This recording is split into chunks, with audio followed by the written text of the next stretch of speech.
Welcome back to this tutorial. Now since we have the required structures ready, let's write further some code to add the blocks into our simulation of blockchain. Now let's write a code to add the new blocks into the blockchain. Now to do that, let us just create a class name blockchain, which would just represent the idea of a single blockchain. So let's create a constructor for this.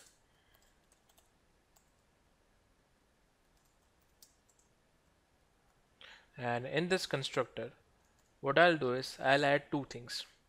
First is I'll add the array called chain, which is going to have list of blocks for this copy of blockchain, and we will declare that what is the criteria for proof of work by this prefix, that it should match 4 zeros. Now there are multiple ways to do it. You can keep it dynamic. You can keep say n equals to 0 and then match the number of prefixes, so on and so forth. For the sake of simplicity, I am simply mention it as a static value, that is 4 zeros.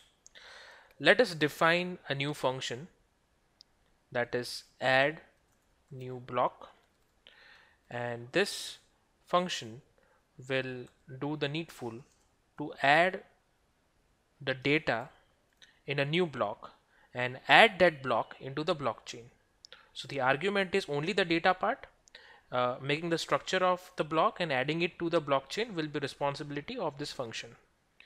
So as we know, the block structure has these many fields, that is number, nonce, data, hash, and previous hash.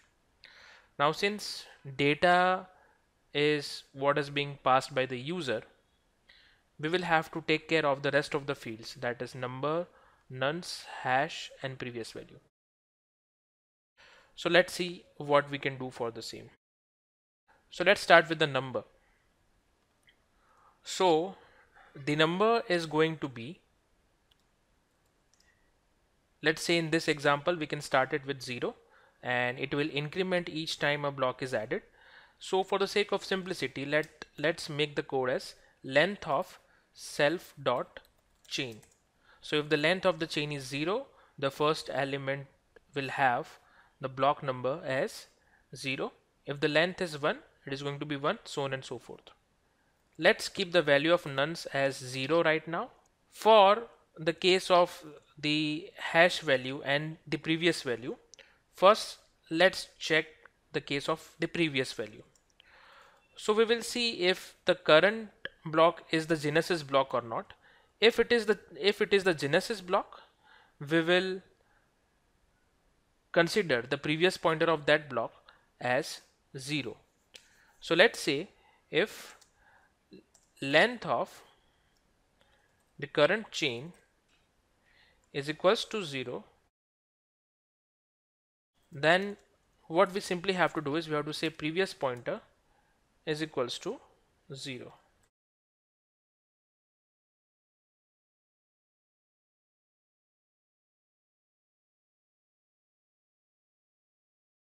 Let's say for example, if it is not the case, then the previous pointer's value will come from the hash of the previous block. So what we will do is we will say self dot chain, we will say -1 dot hash code. Let's calculate the hash value of this block, and for that I will use a library called hashlib. So let me go to the top of the code and say import hashlib. So I'll say my hash hashlib dot sha 256, which is the algorithm we'll be using. Let's make sure that the data which is passed by the user is string, so we'll convert it into string, and then we will have to encode it into UTF-8 as per the requirement of the function. And then let's create a hex digest for the same.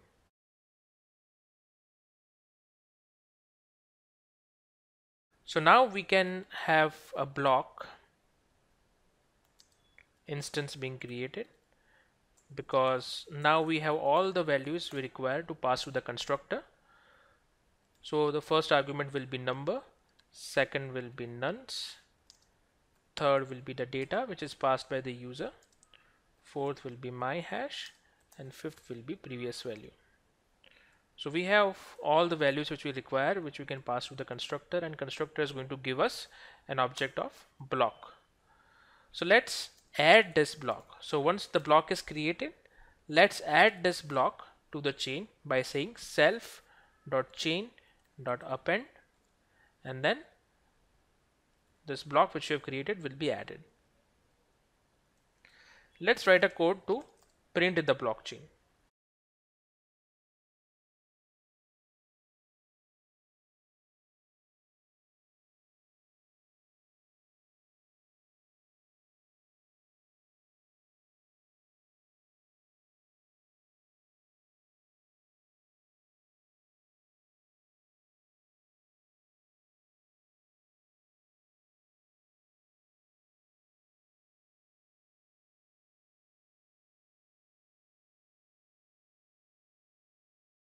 So this function will print the entire copy of blockchain.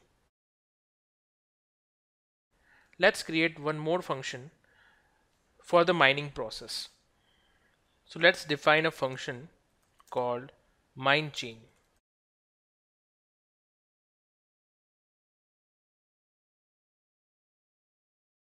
So in this example, what I'll be doing is I'll be doing the mining process only if I find if the chain is broken. That is, if the proof of work for either of the block is not satisfied. So here we will put a port to check whether the chain is broken.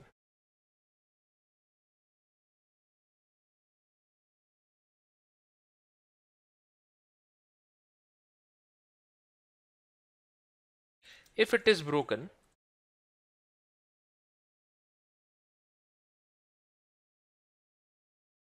we will not do anything, or else we will start mining the blocks from the broken block to the end block. So this is what we'll be doing. So let's create a function over here. What I'll do is I'll first try to get the broken link. I'll just try to get the block which is broken. So what I'll do is I'll just call a function to check if the link is broken, and if the link is broken, what is the block number for which the link is broken. So I'll create this function over here. I'll say I'll say check if broken, self as an argument. And now let me just traverse the loop through entire list of blocks.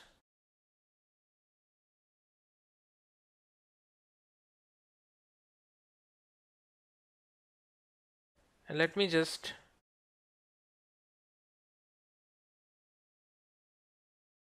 fetch the values and check whether the link is broken or not. And to check that, the logic which we will apply is if the first 4 characters of the hash code are matching with the prefix or not. So for that, let's say self dot chain of number dot hash code, and we'll check the first 4 characters of the hash code. So we'll say 0:4 is equals to the prefix or not. So if it matches, we will do nothing. If it does not matches, it means the criteria is not satisfied. So we will return this index, that is the block number,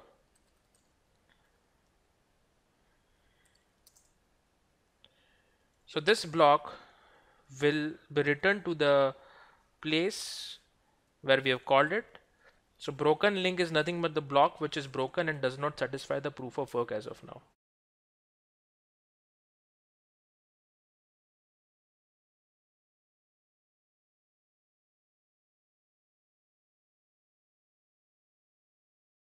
So we have used this hash code as a variable over here, and in the declaration of the block class we have used hash. So let me just replace it with hash code so that there is no confusion in the name of the variables. And scanning down the code, we can observe that we missed an equals to over here. So let us just put that at its place. Okay. So here we have checked whether the link is broken or not. And after that, what we will do is we will do the comparison that if link is a broken link, or let's do one thing. Let's first check whether the link is not broken. If it is not broken, then we will not do anything over here. Once again, this is just for the example to make a very simplistic understanding of the concept. In the actual case, we have seen what happens in the previous videos. Now if it is broken, if one of the block is broken, let's do the mining of each of the blocks starting from that block to the end block. So what we will do is from the chain we will extract the block number with the one of the broken link, and then we will traverse it up till the end. And let me say I am mining this block right now.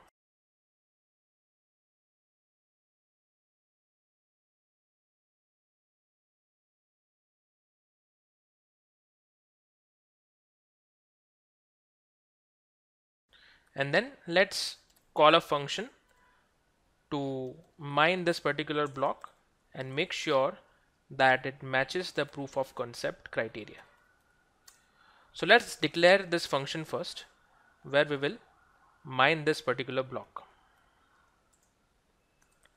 So we'll declare a function, let's say mine block. Let's pass block to be mined as an argument in this function, and let's try to recalculate the hash code with the proof of concept.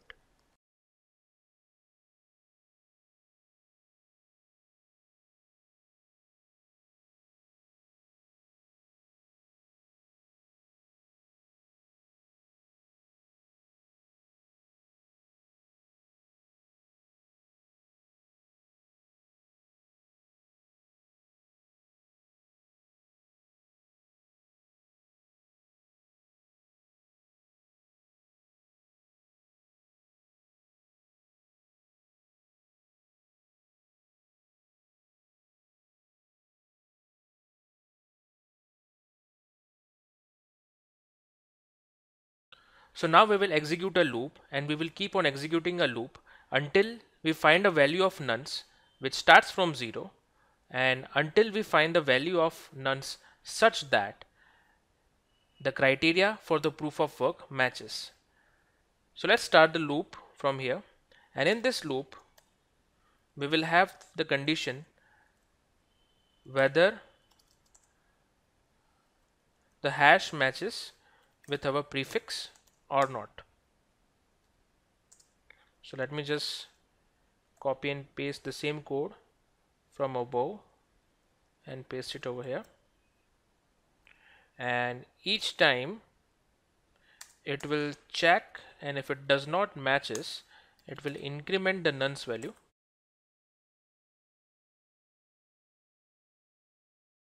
and will keep on incrementing the nonce value until and unless our criteria for matching the proof of work is satisfied.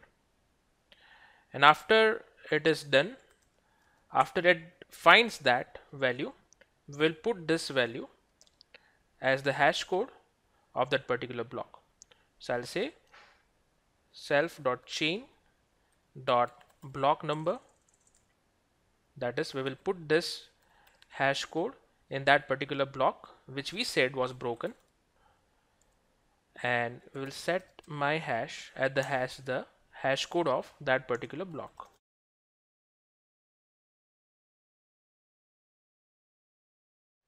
Let's also set the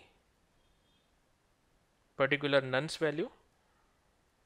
So we'll say block dot number dot nonce is equals to the one which we have set,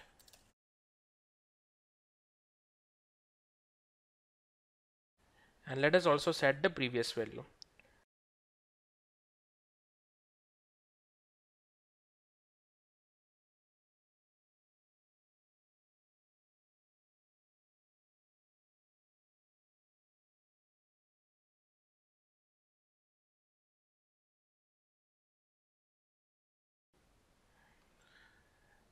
Let's just make a function over here where we can change the data. So we'll change the data to intentionally break the chain, and so that we can remine the blocks again and see the functionality as we have just described. So let me just mention the number, that is the block number, and the data which I want to change. So this means that I will have to change the data of the block number which is mentioned in the argument.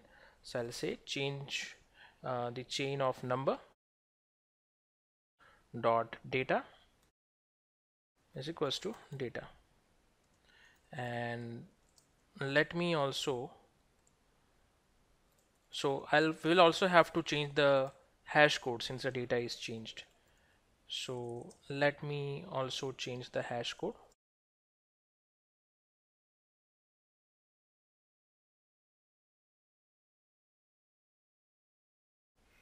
The code will be something similar to the one which we have used earlier. So I'll copy and paste it from above.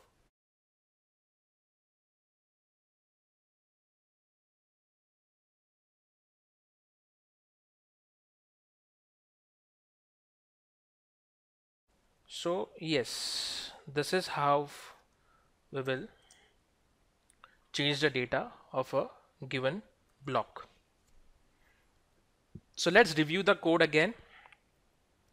We have a class declared over here which contains a structure similar to the block structure which we have discussed in the previous videos. This function will return the attributes of the block as a list, which can be useful for the printing purposes. We have declared a class called blockchain, and we have few of the functions which will be useful. So this chain array will be the chain of the blocks which will be storing for this instance of blockchain. We have this function add block which will take the data as an argument from the user, and it will print.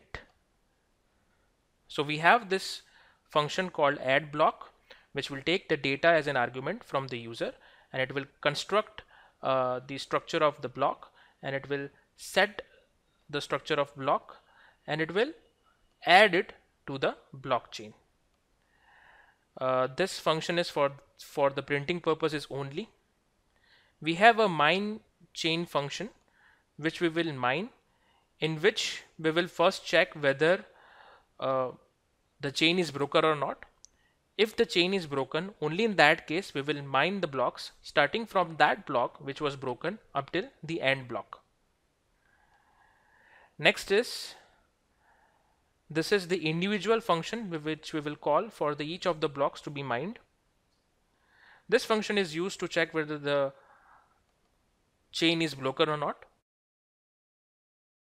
And we have declared one function change data solely for the purpose of changing the data of a particular block so that we can break the chain and we can do the re-mining once again. So we have got our pieces of code together, and in the next video we will try and test this particular code.